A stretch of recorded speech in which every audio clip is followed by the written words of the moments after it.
저희가 너무 지금 급작스럽게 지금 동영상으로 전환하게 되었는데 우선 빨리 이제 이래저래 마무리하고 이제 그러려고 우선 했습니다. 네. 동영상이 많이 당황스러운데 네. 열심히 한번 해보겠습니다. 그리고 일회동 마치고 위회동 빨리 나가려고 그랬는데 이제 그걸 동영상을 하는 것보다는 지금 이제 마무리 단계 때 할 거 모아서 그거 한번 좀 해볼까 하거든요. 우선은 오늘 수업 이후에 이제 공지하겠습니다. 저희가 이제 문제를 지난 시간에 14장 15장 11번까지 풀었습니다. 그럼 12번부터 할 차례인데 이제 중요한 것들 잠깐 짚어보고 기억을 상기 한번 해보겠습니다. 이제 감정 평가하면 이제 3방식 이제 세 가지가 있었습니다. 비교 방식이 있었고, 원가 방식이 있었고, 이제 수익 방식. 이 3방식이 있다고 했는데 계속 강조했지만 가장 중요한 거는 당연히 시장성이 있는 비교 방식. 이 비교 방식을 통해서 이제 또 이론도 많이 나가는 거거든요. 그래서 비교 방식은 어떤 비교 대상을 가져와서 뭐였죠? 계속 지난 시간에 했던 거 사시지계면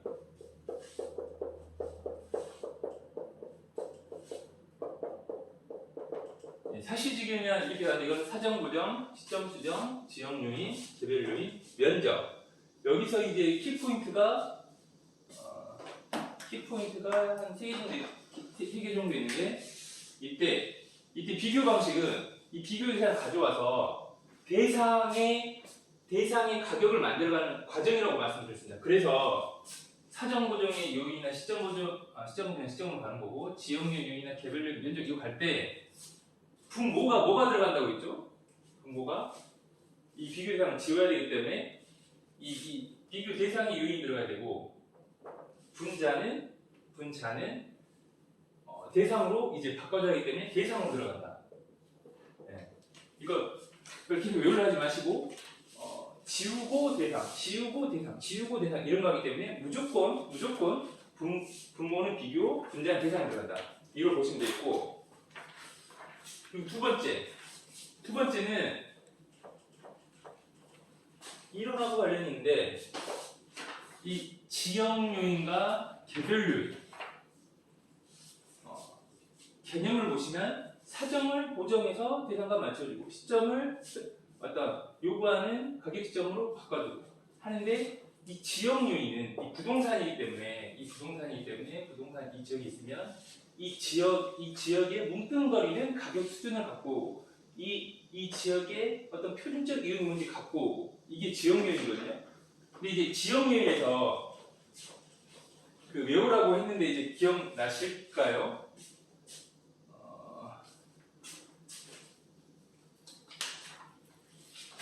지역요인에서 소유자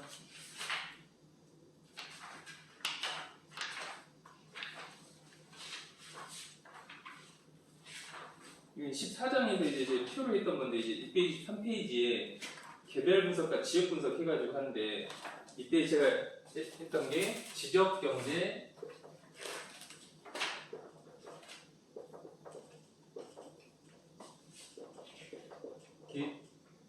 계중기다. 경제를 지적하고 이제 개처럼 공기가 들었다. 이 핵심은 이게 지역 요인이고 지역 요인은 어떤 원칙? 적합의 원칙이 지켜져야 되고 적합의 원칙이 지켜지지 않으면 경제적 감가가 일어난다. 이거를 암기하지 않으면 거의 생각이 안 나기 때문에 이거 무조건 외우셔야 된다. 지적 경제, 계중기. 개별 요인은 개별 분석이고 이거는 균형의 원칙이 지켜지지 않으면 기능적 감가가 일어난다. 생각 안 나시면 지금 외우셔야 돼요. 시험에 아주 잘 나옵니다. 시험에 내기도 좋고 잘 나옵니다. 지적 경제, 계중기. 근데 이게 보시면 지역 요인하고 개별 요인 분석을 했을 때 어떤 게 더 내부고 어떤 게 더 외부적 요인일까요? 지역 요인, 개별 요인 보시면 그렇죠. 지역이 더 외부고, 예, 개별이 더 내부겠죠. 그러니까 이거는 적합 원칙은 외부랑 관련된 거고 균형은 내부랑 관련된 거. 여기까지 가시면 이거 완벽하게 하신 거예요. 그리고 이제 두 번째는 원가 방식. 원가 방식은 현재 이거를 만들었을 때 얼마 정도 할 얼마 정도 할 것인가? 이게 제주자론가. 그러니까 이 제주자론가는 이미 현재 이거를 거의 비슷하거나 새 걸로 만든 거라고 보시면 돼요. 여기서 뭘 뺀 거다? 감가 수정이란 말 들어가 혹시 감가 삼각이나 수정이나 이제 둘 다 말 들어가도 되는데 그 다음에 이제 감가 수정에서 뺀 거예요. 뺀 거. 예, 이 정도만 아시면 돼요. 근데 이제 뭐 이런 기출에서 이게 뭐 더한다 이렇게 뭐 장난쳐서 나왔는데 당연히 감가 삼각 빼줘야 되고요. 수익 방식은 8장 이제 DCF에서 8장은 똑같아요. 어떻게 보면 8장 DCF로 똑같은데 미래에 수익이 있으면 이걸 현재로 다 땅뜨는 거다. 이때 이걸 할인 또는 환원이라고 했다. 여기까지만 하시면 되고 개념적으로 사실지계면 지적경제 계획 그리고 제재적으로 해상가상 이 정도 하시면 이제 거의 다 되신 거고 그리고 이 비교 방식에서 나온 가격, 원가 방식에 나온 가격, 수익 방식에 나온 가격 각각의 가격을 뭐라고 했죠? 예, 이걸 각각의 가격을 시장 가격이라고 합니다. 어떤 하나로 선정된 게 아니고 각각의 시장 가격이라고 하고 이 시장 가격은 뭐 이게 100만 원, 이게 50만 원, 이게 30만 원 나오면 요거 다 더해서 균등하게 이제 도출한다고 했나요? 아니었죠. 산술 평균 하지 말고 가중 평균이라 가중치를 다르게 두어가지고 더 중요한 것을 더 높은 거, 덜 중요한 걸 더 낮은 거, 뭐 이런 식으로 조정을 한다고 했습니다. 이게 이제 시장 가격 조정이었고,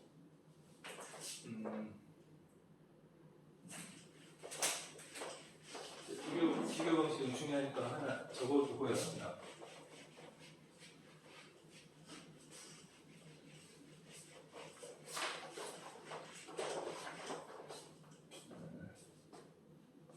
방금 한 게 제일 중요해요. 방금 한 게 제일 중요하고 이제 조금 이제 구분하시기 조금 헷갈리시는 거. 제가 이제 보통 이제 감정평가라고 하면 부동산의 가격을 산정 혹은 가치를 산정한다고 가치라고 할까? 부동산의 가치를 산정하는 게 감정평가라고 하거든요.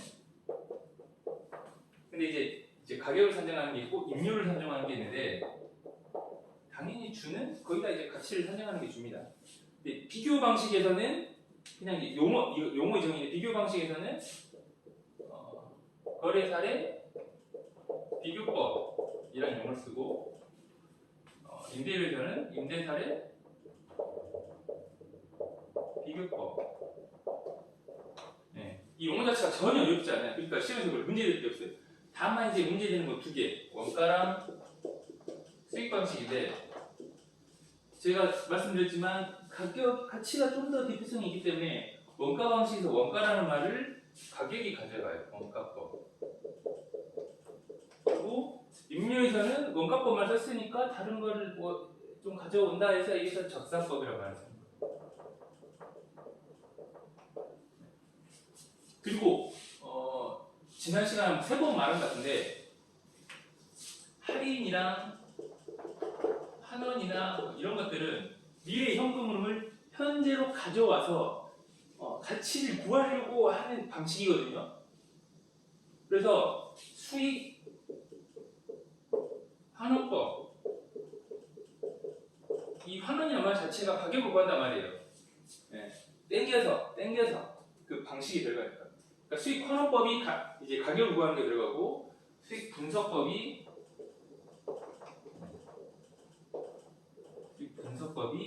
이제 임료를 구하는 걸 들어갑니다.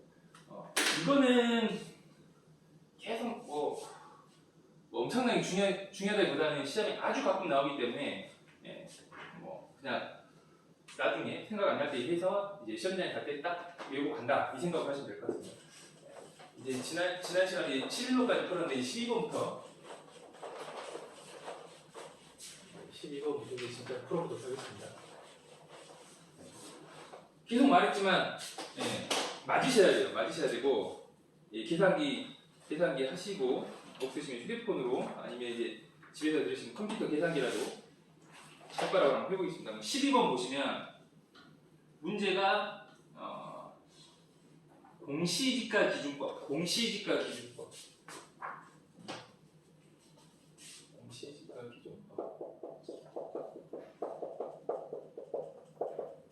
이 공시지가 기준법은 3방식 중에 어디에 들어갔었죠? 네, 비교 방식에 들어갔었죠. 이 공시지가를 기준을 가져가서 사실지계만 한다는 건데, 이때 이론상으로 중요한 포인트가 이 두 가지가 있습니다. 이 공시지가가 잠깐만 보세요. 네. 공시지가의 중요한 게 뭐냐면 이때 공시지가가 두 개 있죠. 표준지 공시지가, 개별 공시지가. 근데 개별 공시지가는 X고 표준지만 썼다. 왜냐면 개별 공시지가는 표준지 공시지가에 뭐 토지가격 기준표에서 표 맞춰가지고 개별 공시지가 도출하는 거기 때문에 이건 전문가의 판단이 들어갔다고 힘들거든요. 근데 표준지 공시지가는 감정평가사들이 이렇게 가격을 자기들이 해서 평균해서 나가는 거잖아요. 그러니까 표준지 공시지가만, 신뢰성 있는 표준지 공시지가만 쓰고, 그리고 이때 이 표준지는 그 지역에서 대표성이 있는 토지를 산출할 거거든요. 어떤 특별한 사정이 있다거나 뭐 그런 걸 하지 않고, 왜냐하면 표준지를 어떤 사정이 있는 걸로 틀어버리면 개별도 그 사정에 따라 다 바뀔 거 아니에요. 네. 그러니까 대표성이 있는 표준지를 가져오기 때문에 표준지 공시지가에서는 사정 보정을 안 합니다. 키포인트. 네. 사정 보정을 안 합니다. 이게 말문제에서 키포인트가 됩니다. 네. 그리고 아시겠지만 표준지 공시지가는 미터당 나오거든요. 미터당 나오기 때문에 미터당 가격으로 나오기 때문에 나중에 면적률 비교할 때도 좋은데, 일반적인 문제에서 답도 미터당으로 물어보는 경우가 많아요. 그러니까 좀 좋죠. 한번 이제 보겠습니다. 공시지가 기준법으로 평가한 토지의 가액은 시점이 2015년 10월 14일, 그리고 면적이 뭐 200이다. 비교 표준지는 뭐 이렇게 있고, 공시지가가 얼마죠?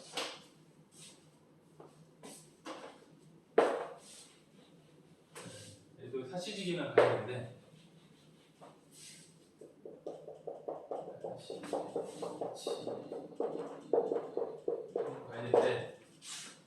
공시지가가 200만 원 곱하기 사정을 넣고, 그 다음에 시점은 어떻게 됐죠? 지가가 5% 상승, 5% 상승했으니까 이게 1.05. 그리고 지역 요인은 동일하다고 봤습니다. 동일하기 때문에 뭐 안 하셔도 되고 뭐 그냥 이곱하셔도 되고, 개별 요인은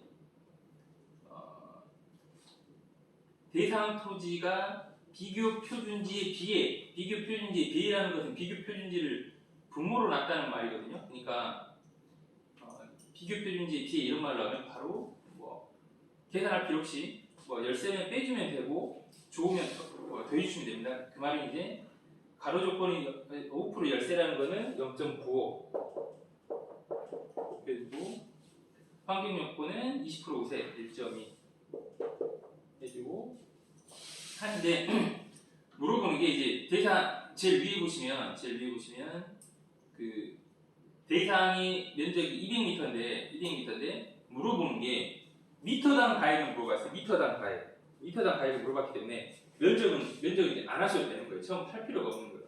그래서 이걸 곱하시면 이제 답이 나옵니다.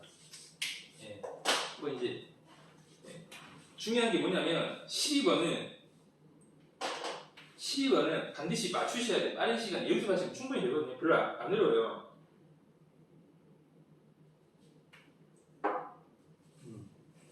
예상대로.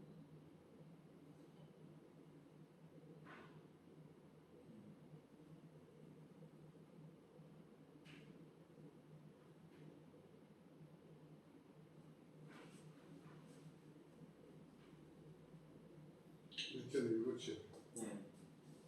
네? 1.1그렇지. 아닌데? 이거 이제는 한국다. 예. 그러니까 이거는 솔직히 말 연습하시면 틀리기 어려운 수준으로 만들 수 있어요. 틀리기 어려운 수준으로 계산하시면 굉장히 문제가 정형화되어 있고 이 문제 자체가 굉장히 큰 문제고 어려운 문제거든요. 그래서 응용을 하기보다는 이걸 제대로 알고 있는 사람을 맞추도록 해요. 그래서 이래도 거의 못 풀어요. 거의 다 못 풉니다, 이 문제. 예. 근데 시간 안에 1분 안에 반드시 맞출 수 있는 문제 반드시 맞추셔야 돼요. 그럼 13번 볼게요. 옳은 것. 원가법은 제조달 원가에 감가 수정, 사정 보정 뭐가 맞을까요? 처음에 했는데 제조달 원가에서 감가 수정 혹은 감가 수정에서 하는 거다. 사정 보정은 이제 비교 방식에서 처음 했던 거죠. 거래사례 비교법을 적용할 때 어떤 거? 거래사례 비교법은 바로 뭐가 나와야 되죠? 사시지개니까 사정 보정을 들어가야 되고. 세 번째 수익 방식에서는 수익 방식의 답이 1번 아니면 5번인데 장래에 산출되고 기대되는 순수익이나 현금 흐름을 환원하거나 뭘 해야겠죠? 수익 환원법이잖아요. 수익 환원법은 지금 가격이에요, 임료예요? 수익 환원법은 가격이거든요. 가격이니까 이거를 이제 환원하거나 할인, 현재로 데리고 오는 거. 그래서 할인이 들어가서 1번이 되는 겁니다. 이건 8장에서 또 다시 할 건데 미래에 있는 현금 흐름을 현재로 갖고 오는 거는 환원 또는 할인이다. 할인 개념이 굉장히 중요합니다. 14번 감가 수정액은 얼마인가? 이 문제 보시면 시점이 2009년 6월 30일이고 기준 시점이 2014년 6월 30일 0, 1, 2, 3, 4 5년 지났는데 이 문제의 키포인트가 뭐냐면 이 현재 시점을 갖고 오기 위한 어떤 뭐 시점이라든가 이런 자료가 없어요. 근데 문제에 주어진 게 제조달원가예요. 제조달원가는 과거의 가격일까요? 현재의 가격일까요? 현재. 이미 다 사정을 다 과거의 사정을 현재로 땡긴 현재의 가격인 거예요. 그러니까 앞에 나왔던 문제랑 틀린 게 앞에 나온 거는 과거의 가격을 현재로 바꿔서 제조달원가를 먼저 만들어 주고 나서 그 다음에 감가 수정했는데 여기서는 아예 그냥 문제에서 준 거예요. 제조달원가를.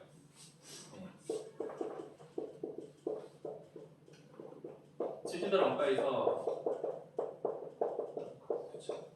근데 이 문제를 좀 어렵게 만들려면 이걸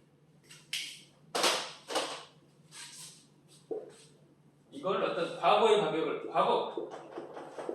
가격을 갖고 와서 어떤 시점이라든가 어떤 사정이라든가 시점이라든가 이런 걸 해서 현재 제조달원가를 만들고 그 다음 감가 수정을 하고 있는데 이 문제에서는 주어진 거예요. 이게 앞에 문제랑 차이점이거든요.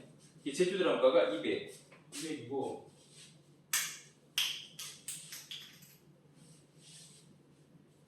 제조달원가가 200이고 그럼 여기서 이제 감가 수정 해주면 아니구나. 감가 수정액을 구해냈네요. 감가 수정액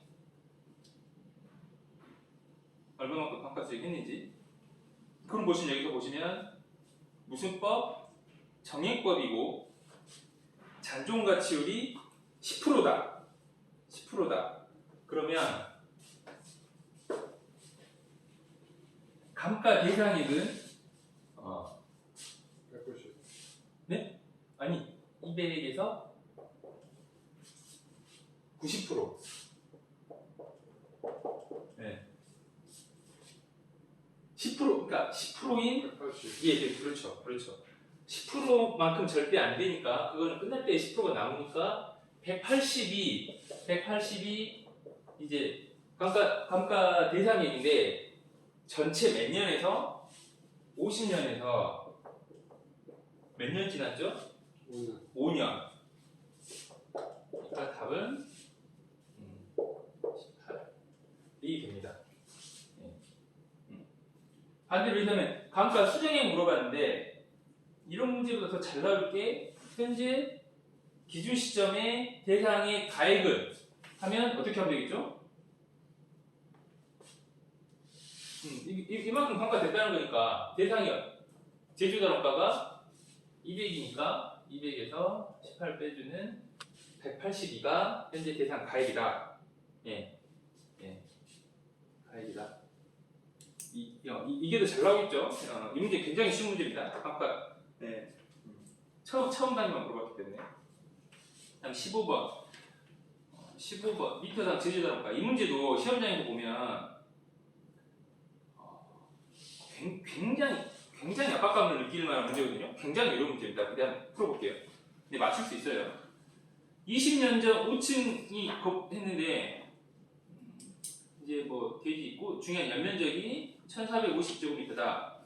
이때 밑에 보시면 준공 당시 공사비 내역이 나옵니다. 이때 이런 비용 내역이 나오면 중요한 거는 이때 들어간 비용이 진짜로 정당한 비용이야? 아니야. 요걸 판단하는 게 중요하거든요. 잘 나왔던 게 그 어떤 뭐 대표자 뭐 급여라든가 혹은 뭐 부정한 비용이라든가 이런 건데 이게 해당하는지 볼게요. 직접 공사비는 당연히 공사비 해당이 맞고 간접 공사비도 공사비에 해당이 되겠죠. 정당한 거고. 그리고 밑에 보시면 개발업자의 이유는 비용을 인정해줘야 될까 안 해줘야 될까요? 해줘요. 예, 그렇죠. 정상적인 이유는 당연히 해줘야 됩니다. 예. 당연히 어느 정도 이익을 보장해줘야죠. 그러니까 이때 비용은 다 정당해요. 그러면 이 문제 키포인트가 두 개인데 여기 나왔네요.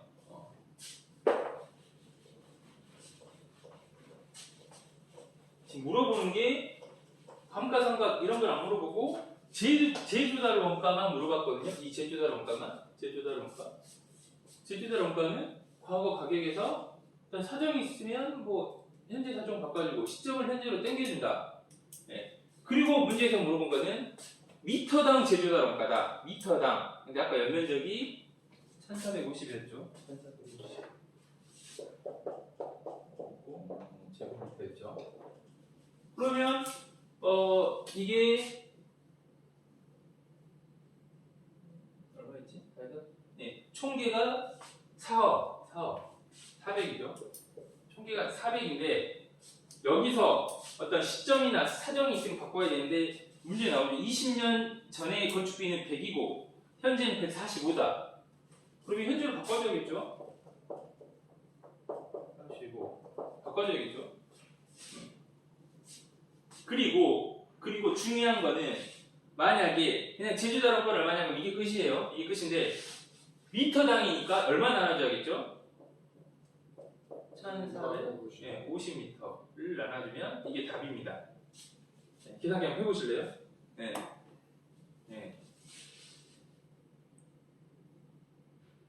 근데 저도 처음 이 문제 풀어볼 때 힘들었어요. 처음 풀어볼 때는 뭐야 이 문제?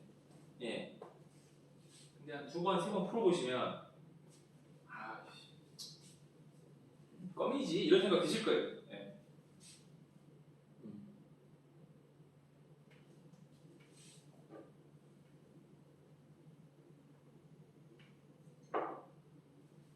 답은 화장 따라 많죠. 네? 어떻게? 네. 그러니까 이건 1.45 해주시면 되고 이게 1450이니까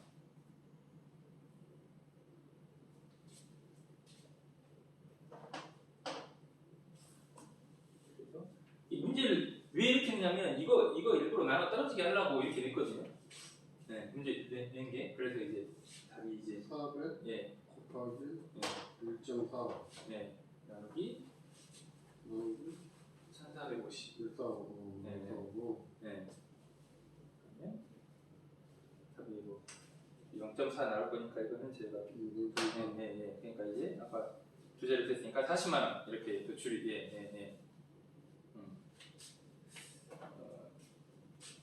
제가 이제 막 계속 손가락으로 풀어보시면 좋다고 한 게 체크하시고 풀어보시면 이제 제 설명을 듣고 처음에 아 그때 이해됐어. 근데 나중에 풀어보셔가지고 될 때 제게 되는 거거든요. 네, 그걸 좀 그 과정까지 가시면 이제 실력이 확 느실 겁니다. 16번 보겠습니다. 수익환원법이 평가한 대명사의 가치는 16번. 이런 문제가 이제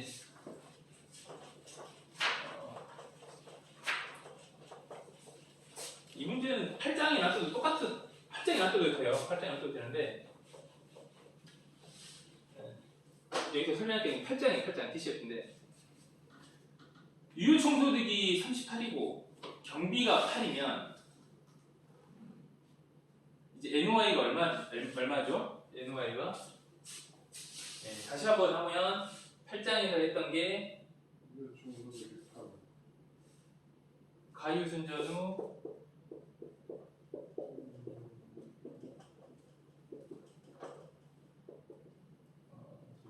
공경대로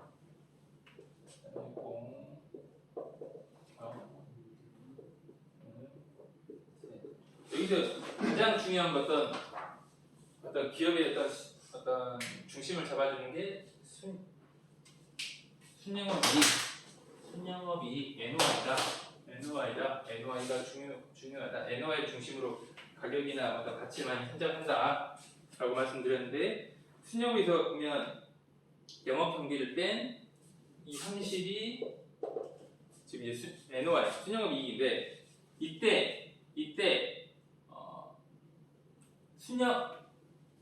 이 순영업 이익을 할인율로 아니면 이제 환원해야 되는데 환원율로 구하는 거는 몇 가지 방법이 있는데 토지가액이 40이고 건물가액이 60이에요. 이게 토지 환원율이 0.5, 건물 환원율이 10%예요.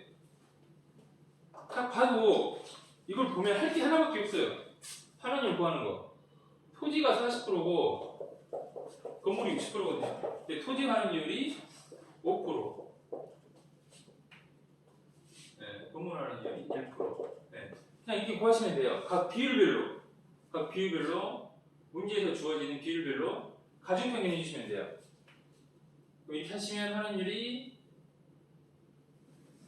8%가 나오거든요. 직접 해보셔야 됩니다. 이거 해보셔야 됩니다. 그럼 이걸 이 환원율 어떻게 하냐? 나눠주면 돼요. 이게 답입니다. 이게 답이에요. 진짜 별거 없거든요. 진짜 별거 없어요. 환원율을 우선 이 문제는 이제 순영업이 구해주고 이 문제도 그렇게 이제 논점이 많이 들어가기 때문에 자료를 많이 안 줬어요. 많이 주면 이제 못 풀거든요. NOI를 바로 암산해도 좋게 30%는 줬고 건물가에 해서 가중평균 해가지고 전체 토지 건물 합친 전체 부동산의 환원율 도출하고 그 다음에 나눠주면 돼요. 나눠주면 전혀 어렵지 않습니다. 요거 하시면 30초 안에 풀 수 있습니다. 30초 안에 정확히 풀 수 있습니다. 17번 대상 부동산의 시가의 산정식 적용 게 환원 이율은 얼마인가?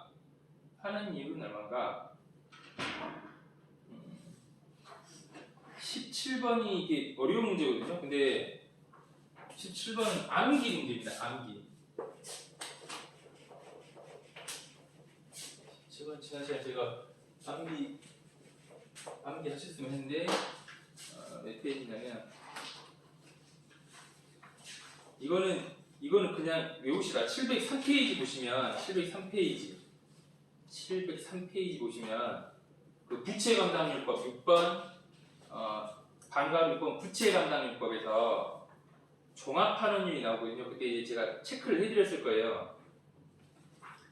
이거는 그냥 외우시라고. 이때 종합 환원율은 부채 감당률 곱하기 대부 비율 곱하기 저당 상수다.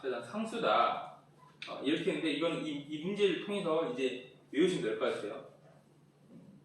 그러면 17번 환원 이율이 어떻게 물어봤는데 우선 순영업 이익이 30이고 부채 서비스액은 원리금 상환액이었죠. 원리금 상환액이 연 15고 지분은 60, 빌린 거는 40, 그리고 대출 조건은 12%로 10년간 원리금 균등, 저당 상수가 0.177인데 DCF를 가보면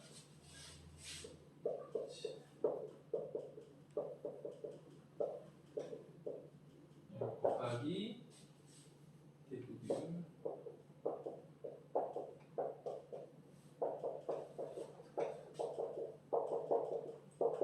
솔직히 저도 이게 숫자를 잘 따고 싶은데 잘 안 따져서 계속 고민 중인데 이거를 이거 세 개를 곱한 게 이제 지금 환율이라는 거거든요. 이때 핵심은 뭐가 되냐면 부채 감당률이 될 거예요. 부채 감당률이 지금 이제 너무 제가 이제 팔짱이 기억이 안 날 건데 우선 확실한 것부터 저당 상승 문제에서 나왔죠. 0.177로. 대부 비율도 문제에서 나왔어요. 대부 비율이 40%.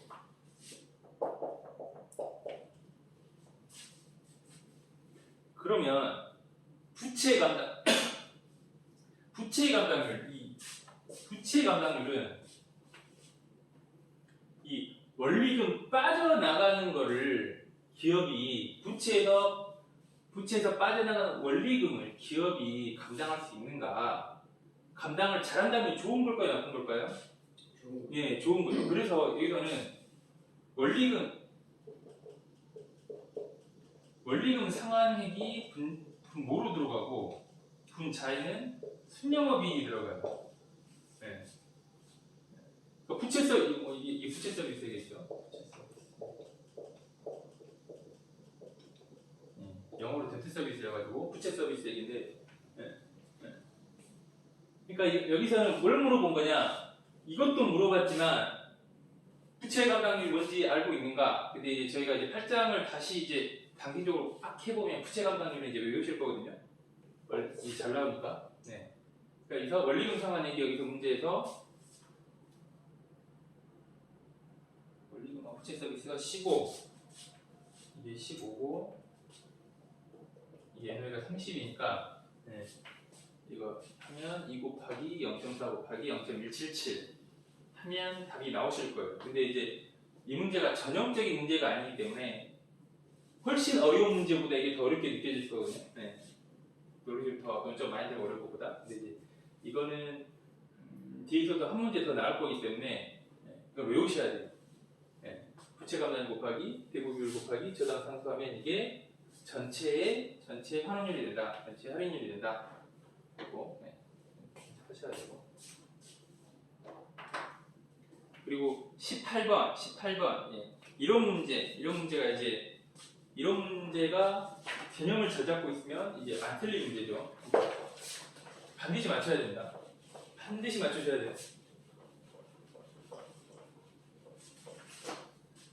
사정보정치는 얼마인가? 사정보정치 면적이 1000제곱미터의 토지를 100에 구입했대요. 근데 고가로 구입했대요. 보면 표준지의 정상은 80이래요. 이 택시는 무엇인가?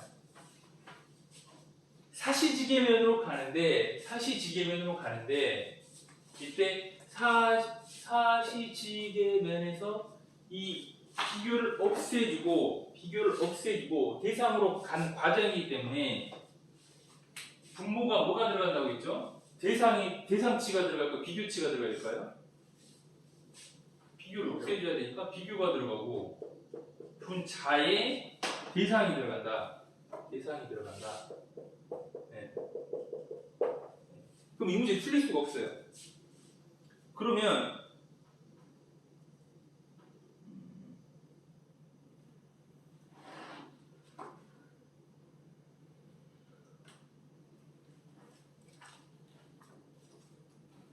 저도 헷갈리네. 그렇죠. 저도 헷갈리네. 사례가 얼마죠? 사례가 문제에서 100인가요? 80인가요? 미터 당하면 1000 나누면 이제 또 10만 원이니까. 근데 이제 이런 거 없으면 사례가 100인가요? 대상이 100인가요? 문제에서 잘 안 보이시면 그 밑에 보시면 표준적인 팩지 정상 가격이 80이죠. 이 사례 여기서는 이 사례가 100이에요. 사례가 100이고 사례 비교한 게 100이고 대상이 80이 돼요. 대상이 80. 이 개념 잘 잡으셔야 됩니다. 잘 잡으셔야 돼요. 답은 우리가 0.8인데 이 문제가 얼마나 쉽게 나온 거냐면 반대로 착각을 했어요. 제가 80에서 100 아닌가? 하면 이건 1이 넘네? 예. 그래서 아니야 너 잘못 생각해서 교수님이 너 잘못 생각해서 원래 80분의 100에서 1.2에도 답이 나와야 되거든요. 정확하게 물어보려면. 근데 그것도 안 물어봤어요. 안 물어보고 너 잘못 생각해 다시 한번 봐봐. 그럼 이 문제에서 비율을 쓸 때 이제 100하고 80밖에 없는데 0.8밖에 없죠 답은.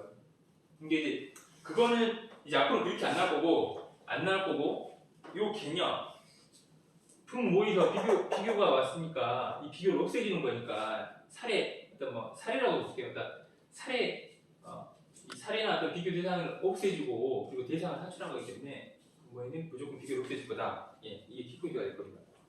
19번 완전히 주는 문제입니다. 예. 했을 때 상승식으로 했을 때 그리고 이때 제가 너무 빨리 나왔네요. 한번 읽어볼게요. 19번 대상 부동산이 속한 지역과 사례 부동산이 속한 지역이 다음과 같은 격차를 보이는 경우 상승식으로 산정한 지역 요인의 비교치는 단 격차 내역은 사례 부동산이 속한 지역을 100으로 사정할 경우에 기준치며 결과값은 소수점 넷째짜리 반을 난다. 이 가로치기 왜 들어갔냐면 사례가 100. 그러니까 비교 대상이 이제 사례가 100이니까 이제 분모는 100이라는 거예요. 그러니까 분모는 무조건 100이기 때문에 바로 100에서 2를 빼주고 뭐 더해주고 이렇게 해라. 즉 분모가 100이면 바로 암산해서 기타연이 마이너스니까 이거는 0.98. 환경요인 1.03 가로 조건 0.99 적분요인 1.04 행정적 요건 0이기 때문에 할 필요 없고 요걸 좀 곱해주면 답이에요. 0.98 곱하기 1.03 곱하기 0.99 곱하기 1.04 이거 문제 제대로 파악하시면 20초에도 풀 수 있을 것 같아요. 이거 하셔가지고 이제 하시면 됩니다. 다음 20번 다음 감가수정 방법 중 건물의 내용 요소가 알려질 때 감가수정 누계일까? 그의 복리 계산이 2차 상당액을 포함하여 당일 내용을 상환하는 방법은 이때 보면 보통은 감가 생각을 한다는 것은 어떤 제주도를 원가에서 어떤 비용을 떨구기 위해서 감가 생각을 해서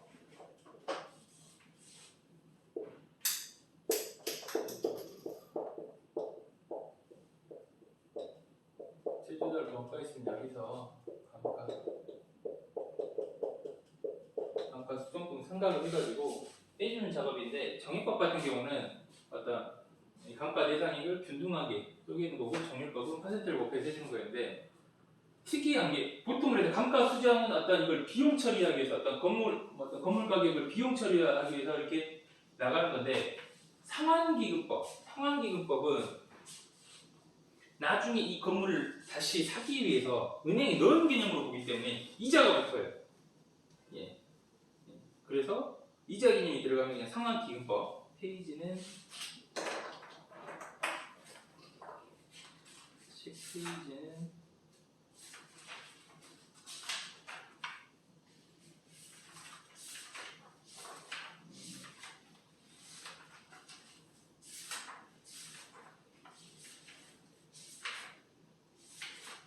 체크인 682페이지네요. 682페이지. 그냥 한번 보고 맞다 이게 상환기금법이었구나 좀 되실 것 같아요. 그리고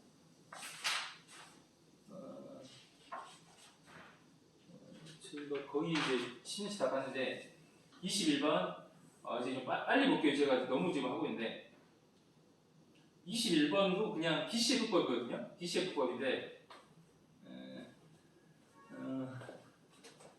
너무 많이 풀어들어갔어요. 네. 한번 보겠습니다. 네. 이거 그냥 8장이에요. 8장.